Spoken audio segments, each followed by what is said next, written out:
Kawan jenengan niku mengsle kuwi. Benakno gake. Iki apa to jane isine? Dami. Damen ta. Dhisik ki le apa jenenge le naleni ora kenceng wikin dhisik.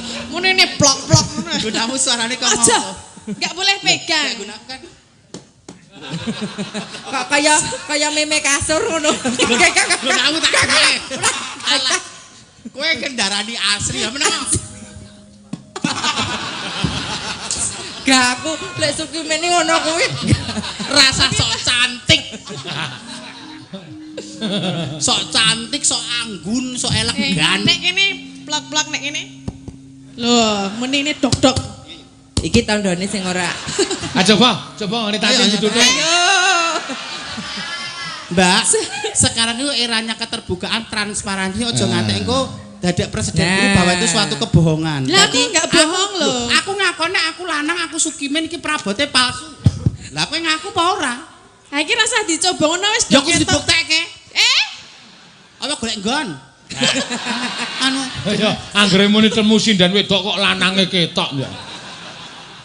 Aja ya Lek. Maneman mike mendat ngono. ayo Nek, ngaturke napa? Menika wonten ingkang nyuwun sesideman. Ya.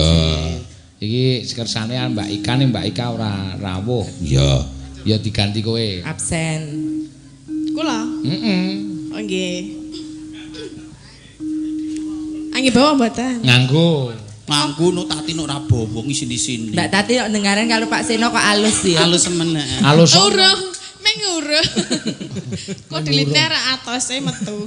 Mau bengi nesu e kalih kula. Oh, dadi atose iki keri. Ya so atas. Kula nek durung dikapak-kapake ya ora atos. Iya. Nek kono wis mulai atos aku atos. Mambengi nesu kalih kula niku. Tak parapi nangka blonyo. Ah, Didik takut. Napa? Lah tos sih Lek.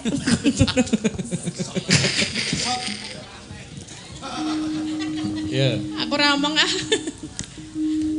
Wiwitane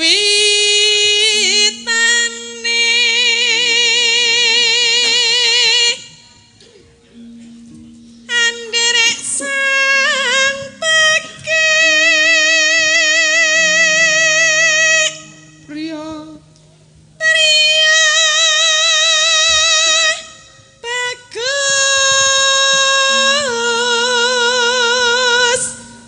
kang olah budaya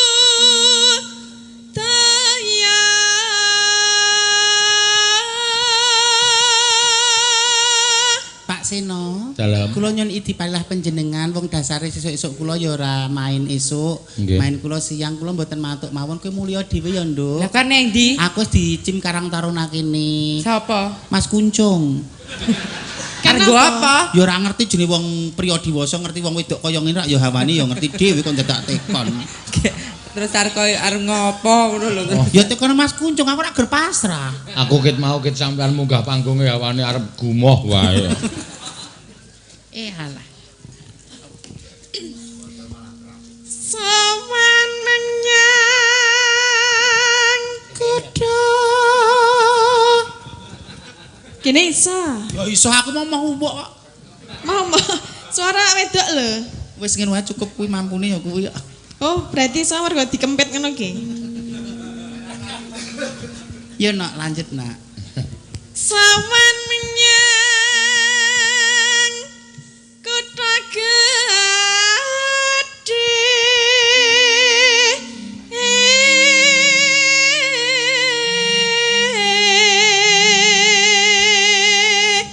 Bendara terus Bendera terus kayung-yung. duet karo Mbak Apri. Coba suarane. Iya. Oke, suarane apik sik sapa ayo. Selendang kuning. Ming muni sak selendang kuning ngono. Kalah kemayune ra iso. Ayo kowe iki kok soalé kurang kemayu kok. Soale Kejaling cinden kuwi nek setiap kata kuwi kudu digawe kemayu. Misale selendang kuning ya ora mung selendang kuning. Selendang kuning. Kon ilate metu ngono ki. Ah iya. Karo brangkang rak kok kire. Omni selendang dadak metu-metu ilate. Maksudnya ono penekanan-penekanan lho, Mbak. Kemayu. Tontonan lek piye lek selendang kuning. Selendang kuning. Kaya wong Ala wong kebelet. Selendang kuning. Ah, kuwi kanggo merak ati. selendang kuning kang saking bukit.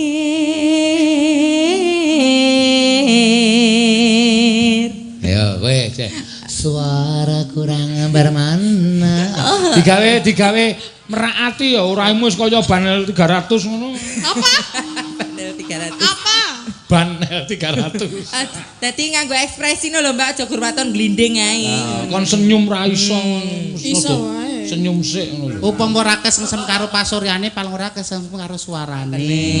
Upama ora kesem karo suarane mbok menawa lagak lagune piye lho. Wong iki duwe petingan duwe dhewe. Lah kok petingane apa? Lah ki mah kudu kenese ditambahi. Oke. Wah. Lah piye ta jare kon kemayu? Kayane meng wong Sentolo ya. Oke. Lah piye ta jare kon kemayu sae kemayu. Ambo ya dimuni onje Jawa kok oke. Anggih. Ah, luwe merak. Onjeh piye monjo lenjah ngono. Ayo Aja ora lali jawane. Ayo no. Suara kurang permana. Le. Apik-apik lho mesti ombek meneh. Kenes. Suara ngono. Lah aku ora iso ya. Tetep ra iso nek ratin ra iso. Raine iki rai galak kok dadi. Lah nek-nekke mah iso aku. Raine iki rai gawe ngletak ndase bojone ya ngono kuwi. Ora suara kurang bermakna ngono. Aku sing iso berarti sing lanang-lanang ngono kuwi lho. Kok lanang? Lah kan ya lanang ya iso. Ya iso ngaku ki anu berbagai peran iso tak lakokke kok. Ora, ketoke kaya arep melu iki deh. Hah? Ketoke arep melu Sinden kok nganggo deh bareng. Ayo Agak iki lho. Cah desa. Apa kok? Cah desa gembongan kok dadah-dadah. Ya kan nang basa Indonesia ya ono dehe bareng lho. Kemayune lho. Oke deh. Kan ya nganggo anu deh. Ayo Mbak Tatin. Pasti bisa, semangat. Aku ora iso. Iso. Iso. Jangan bilang tidak bisa. Heeh, coba. Lambene nganggo mecum suara. Malah kaya anu bekicot. Aduh. Ya ini malah mulang sarak. Apa sih? Lah piye? Bekicot. Bekicot kira ya. Kewano. Heeh, sing ngono kae lho. Nggo tombo sikil gatelen bareng kena. Ora kursi Mbak Mimin bae iki. Ayo Mbak Apri. Kurang. Kira kono ki heboh dhewe krungu bekicot. Kayak kulino mangan kicot kok iki. Sate kicot. Suara kurang pramana. Tok waski iki lho pasuryane Mbak Apri tok. Ning wasesa ngungro.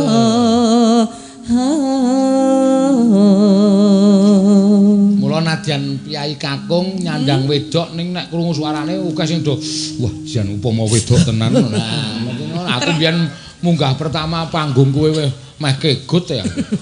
Wih lah iki kok sinden ayune kaya ngene iki saka ngendi bareng kala menjenge tak matke. Wo. Plantrangan. Plantangan umpama gelem ya mesti gelem ta? Sapa? Jenengan? Edan po? Lah ayu tenan lho, aku kalah ayu lho. Edan, Pak. Ya mesti iya. Nyepelekke kowe aku ora trimo nek babakan iki. Lah ngapa? Pak Seno kok gelem ngrogah Pak Seno iki. Lah, Doko. lagi ayu banget lho, Mbak Apri iki karo aku ayu Mbak Apri. Kemayu, ayo wis kudu ngono, sinden kudu kemayu ben iso menarik perhatian penonton kudu. Ayo Mbak Tatin. Angung.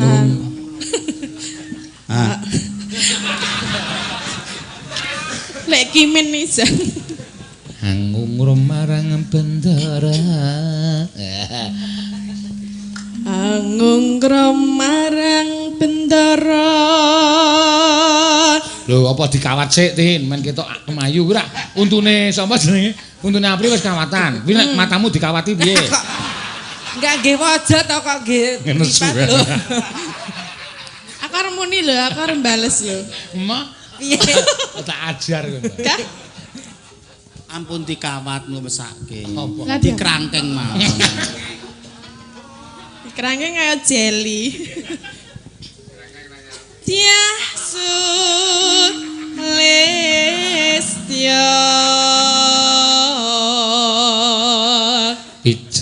Pijer ngincangake alis. Terus tresno. Terus no sesideman.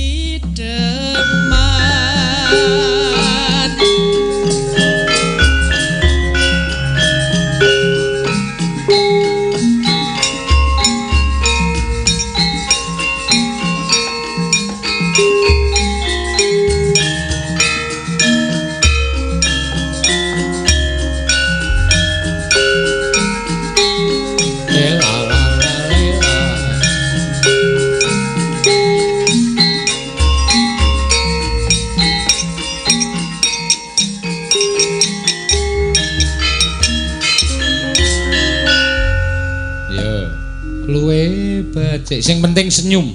Sing penting dengan senyum. Senyum itu ibadah. Aja besengut. Luwe becik. Patenana. Rupane Ngono ku ya.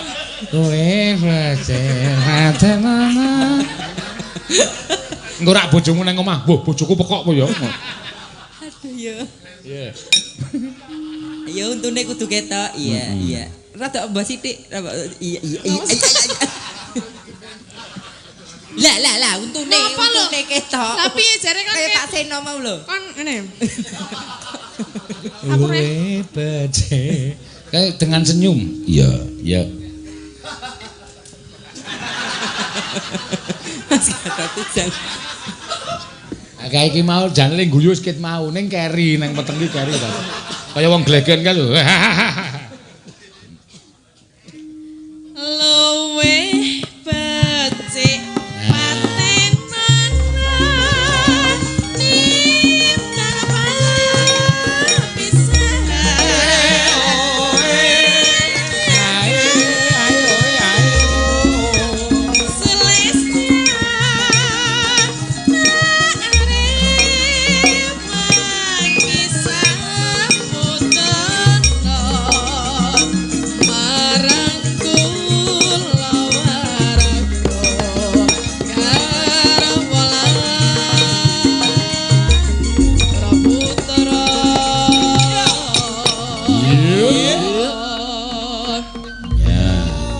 Genti Mbak Apri monggo men dicontoh Mbak Tatin kuwi aku lagi duwe misi menghilangkan cemberute Tatin. Iya. Lah, kula iki wis guyang-guyu lho. Jane iki ming Dora weruh. Karaktere sing garang kuwi lho Mbak sing rada disuda. Lah piye aku ora garang lho. Lah terus Garangan. Garangan nyapok. Senyum yang proporsional di tempat yang tepat. Ono senyum sing guyang-guyu ning tempat yang tidak tepat ya ora prayoga. Mbak Tatin itu cantik. Suaranya ya becik, tapi di bahasa kamera ketoke koyo wong judes, wong galak, padahal tidak aslinya. Lah, sing dikersake Pak Seno ki men karaktermu, men kowe dirani ora wong galak ki mesem, lembut, suarane diperhalus, powernya sudah dapat ning rodok dilembut sithik. Ngoten ta Pak Seno? Semono lembut ki ayakane sepiro? dadi piye? Lebih sakarmu, dadi sakarmu aja. Ya wis ngene iki wae, apa anane? Ya wis apa anane, ya wis sakarmu le. Arep lan luwe becik patenono timbang kepisahan. Wong kok didandani ra gelem lho. Ya Kandhani kok angel. ya aku gelem ning nek ya gilok-gilok nek guyu iki. Mu wis sakarmu nembang sakarmu karo mendono matane luwe becik patenono timbang kepisahan. Len ngono ki nek ngematke jenengan aku iso ngono ki. Ayo kandhane angel. Ya kayak Mbak Apri mau. Liwat kincange alismu kuasa anglanda rasane hatiku senadyan wis liset yoswaku aku isih mampu ngladeni salahku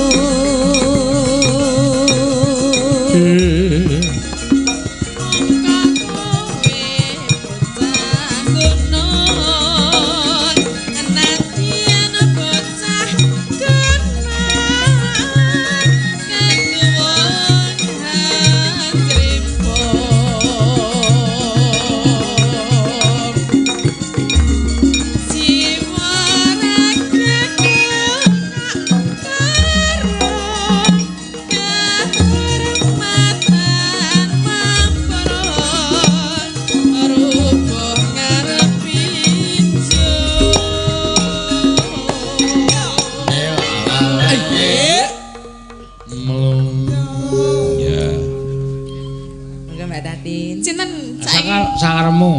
Sakarepku piye? Ya sakarepmu le nyuwara. Ya. Kula napa Mbak Apri? Mbak Tatin. Engko ndak gelo. Mbak Tatin mangga. Mbak Tatin? Heeh. Kok ora nangka? Engko ndak nesu. Mbak Tatin ndak mendono. Yo. Sampeyan ki dadiokke nangka. Urip menyang kutha gedhe. Arep coplok lho, Pak. Apane? Matane. Ben ra apa-apa. Tak terima-terimake. Napa nih? Sinden kleru Apa? iki saurane Pak Sino kira ya berarti ketua rombongan sing ngesuwi ning kene. Ketua rombongan Sutradarane nang Pak ngono. Keliran ya netranipun menika mboten sae menawi ngaten. Netranipun mboten sae Pak Seno menawi ajeng mecotot ngoten niku. Kok mecotote kok. Malah ngonekke mecotot kuwi. Aku ki santai kok Mbak Mimin wis bebas karo aku ki rasa. Nganggo apa dunake matane ya wis kono, dunake ndase ya wis kono. Lah apa? Iya. Sing halus lho. Sing halus apa? Jenengan ki nek Netro. sing halus. Netro. Netro utawa paningalipun. Netranipun mboten prayogi menawi ngaten menika. Menapa gantes netra ali-ali kula ngoten. Kenapa gantos netra wudun? Malah moto wudun. Ning bener nek wudun ki nek dicotot mesti metu matane. Iya. Yo. Urip ana kutha gedhe. Yo. Urip ana kutha gedhe.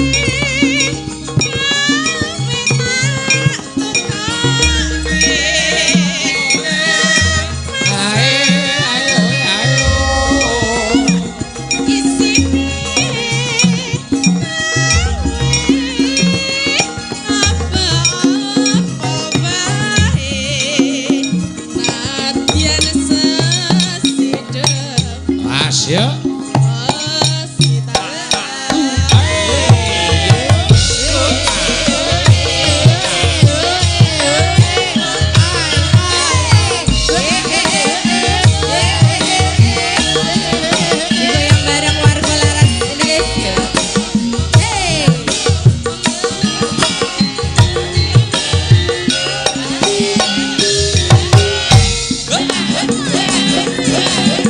Masuk.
Garing kang wis mebar warata. Jare yen to Panakawan Ngamarta ya kuwi Sinala Garing bakal duwe gawe mantu. Mula pun Kakang tumuli njawil kalawang sira Yayi ndak kanthi metu adoh saka negara Indrawati. Kewarung Paduka. Sabab ngendikaning Kakang Mayangkara ing Kundalina ing Kendali Sada. Sadroning entuk pekabaran Kakang Anoman ngimpi ingkang kurang prayoga. Mula Setyaki gandeng pun Kakang kuwi rumangsa tautate nampa pangudanging Nala Garing. Tautate digudang dening abdi ingkang aran Nala Garing. Mula yen to nganti mengko Nala Garing tenan-tenan nggone bakal duwe gawe mantu. Yen nganti pun Kakang ora labet kalawan Nala Garing iki mengko mundhak dadi rasaning piyai akeh. Lajeng kepareng Paduka. Derek nolaku janranipun Kakang prapta ning bale wis maning Nala Garing swawika Prabu kula dherekaken Kakang Anoman wonten timbalan sinun. Aja kondur marang Kendali Sada nanging tetuntet indahing Nata Ndrawati. Monggo diwaji kula dherekaken. Iya Kakang Mayangkara.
Dadi lamun katututan lamun mangsa prawira digdaya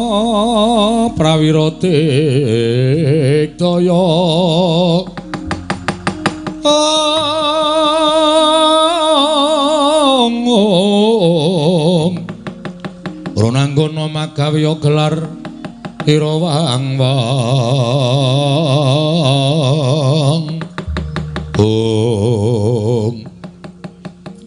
rantak-rantak lakuning para Satakara liwat dalan ing Anjuk ning negara Indrawati wikatine apa? Setyaki ana barat. Aku minglar kewa, kowe nyegat ngiwa, minglar nengen, kowe nyegat nengen. Karepmu piye? Mung bakal takon Setyane Kurawa menyang endi? Iki bakal ana laku ingkang gedhe. Nderekake anakku Lesmana Mandra Kumara. Nggone bakal menyang bali wis maning Sinala Garing ing wigati bakal njaluk anake Nala Garing. Sabab Lesmana wis gandrung-gandrung kapirangu kelawan atmajaning Nala Garing kang aran Nalawati.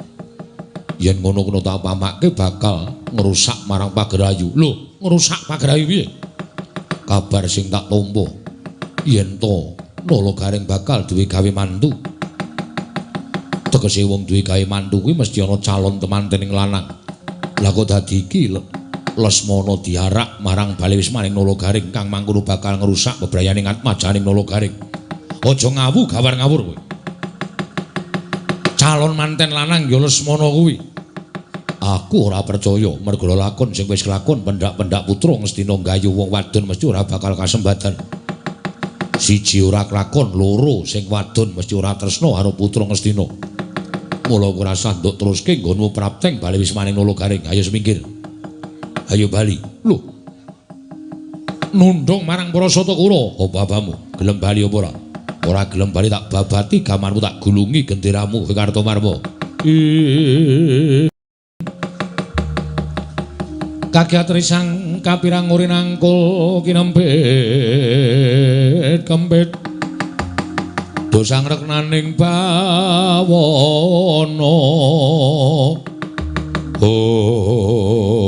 wah urap-urapan suaramu menyangan diwayang ngri Kurawa ketemu karo wong-wonge Pendho mesti sulaya ora sandadakku ki Gunung Bayu Bali ora aku mbacut kena sirahmu tinggalan kene wah nantang perkara karo Kartomarma wani ora sing tawedeni apamu ora minggat karo aku tebak dadawone marganing patimu sing ngolina prapteng lalis Kartomarma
Cing tak takoni.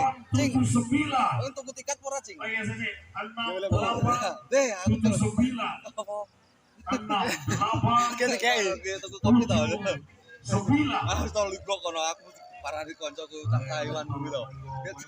Aku disogok rokok 3 kuthi. Kena grup. Ya. Ya, aduh lemes. 71 Kena pajak kena, Dot. 91 Itu rokok. 96 Kacau.